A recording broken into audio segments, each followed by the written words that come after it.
नानी जी, आज रसोई में इतना अच्छे पकवान क्यों बन रहे हैं? अरे तेरे नाना जी ने एक तपस्वी मुनि जी को घर बुलाया है। वो उनसे धर्म चर्चा करेंगे। धर्म चर्चा? ये धर्म चर्चा क्या होता है? अगर इससे हमें स्वादिष्ट पकवान खाने को मिलता है तो मुझे भी धर्म चर्चा करनी है। धर्म चर्चा कोई बच्चों का खेल नहीं। मैं थोड़ी ना बच्चा हूँ, मैं तो बड़ा हो गया ना। अच्छा, कब हुआ बड़ा तू? बहुत पहले। चुप, मेरा दिमाग मत खा।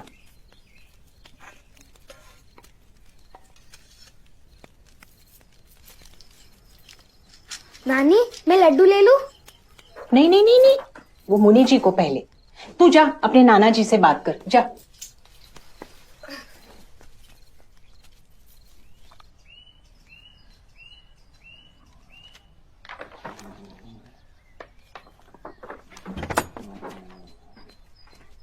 नाना जी, मुझे भी धर्म चर्चा करनी है। धर्म चर्चा करनी है? बेटा, धर्म चर्चा कोई बच्चों का खेल थोड़ी होता है। मैं थोड़ी ना बच्चा हूँ, मैं तो बड़ा हूँ ना। नानी भी यही कह रही कि मैं बच्चा हूँ। और ले, तू तो बहुत बड़ा हो गया है पागल। बेटा, धर्म चर्चा भी किसी टाइम करेंगे। एक बात सुन ले तू, मुनि जी आ रहे हैं, उनके सामने कोई उल्टी सीधी बात मत बोलना, ठीक है? हाँ। तो मैं खेलने जाऊँ? हाँ बेटा, अब तू खेलने जा बाहर जा, और मैं थोड़ा सा हिसाब कर लूं, तब तक निपटा देता हूँ। एक चार।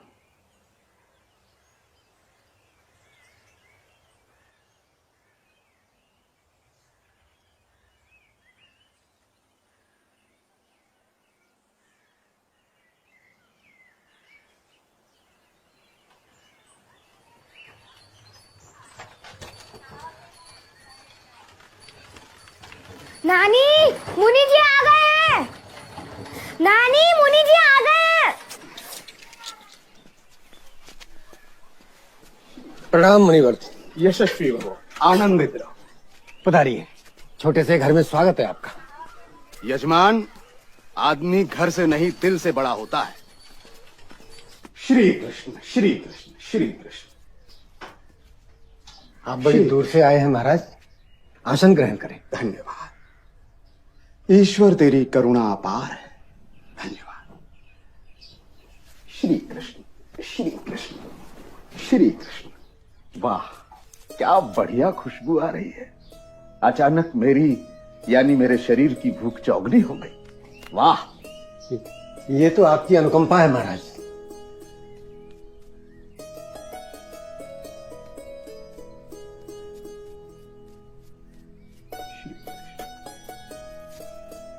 श्री कृष्ण श्री कृष्ण। धन्यवाद। ईश्वर आपको सौभाग्यवती रखे। शुरू करें महाराज। श्री कृष्ण श्री कृष्ण।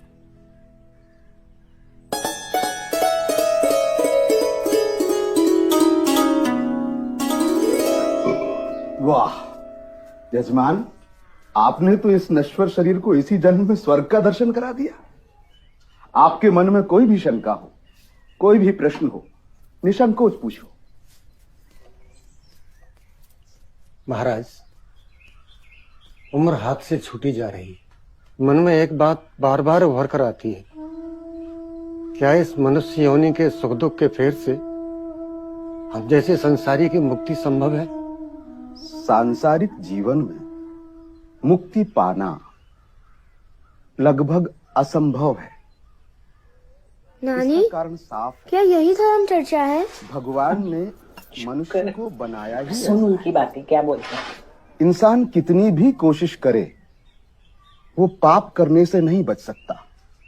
हाँ, थोड़ा बहुत पुण्य करके, जैसे कि आपने अभी किया, मृत्यु के बाद होने वाली पीड़ा से थोड़ा बहुत बच सकता है, लेकिन मुक्त नहीं हो सकता। और मनुष्य को हमेशा नरक का डर होना चाहिए, क्योंकि नरक भी एक नहीं 7 प्रकार के होते हैं। भगवान ने मनुष्य को बनाया ही ऐसा है कि वो जन्म जन्म की पीड़ा से थक कर तप, साधना और संन्यास का मार्ग ले। यही उसकी परम मुक्ति है। क्या आपने कभी नर्क देखा है? या फिर कभी आप भगवान से मिले हैं?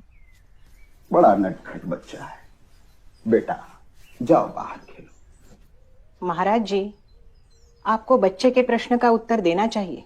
मैंने शास्त्रों का अध्ययन किया है और शास्त्रों की वाणी परमात्मा की वाणी। मैं सदा वही कहता हूँ। तो फिर तो आपका भगवान भी तो पापी हुआ, तभी तो हम सबको बना पाप करने के लिए। बेटा अपनी जुबान को काबू में रखो, वरना घोर अनर्थ हो जाएगा। अरे भाई, इसको भीतर लेके जाओ, पता नहीं क्या क्या बोले जा रहा है। बालक परमात्मा का स्वरूप होते हैं महाराज जी, और राजा को अपनी बात कहने का पूरा हक है। अपमान, धर्म का घोर अपमान। अब मैं यहाँ एक पल नहीं रुक सकता। हे परमात्मा, हे प्रभु, मुझे माफ करना। धर्म का घोर अपमान। अरे जाओ जाओ, हमारे गांव में गहरा तालाब है, उसमें जाके डूब मरो, सारे पापों से मुक्ति मिल जाएगी। जाको प्रभु दारुण दुख देई, ताकि मती पहले हर ले। चल बच्चा, मुझे दूसरा गांव छोड़ दे। घोर कलयुग आ गया। मैं अब कभी इस घर में कदम नहीं रखूंगा। घर क्या, इस गांव में कदम नहीं रखूंगा। हे कृष्ण, हे कृष्ण, हे कृष्ण, हे कृष्ण, हे कृष्ण, हे कृष्ण, मेरा इतना अपमान। हे कृष्ण।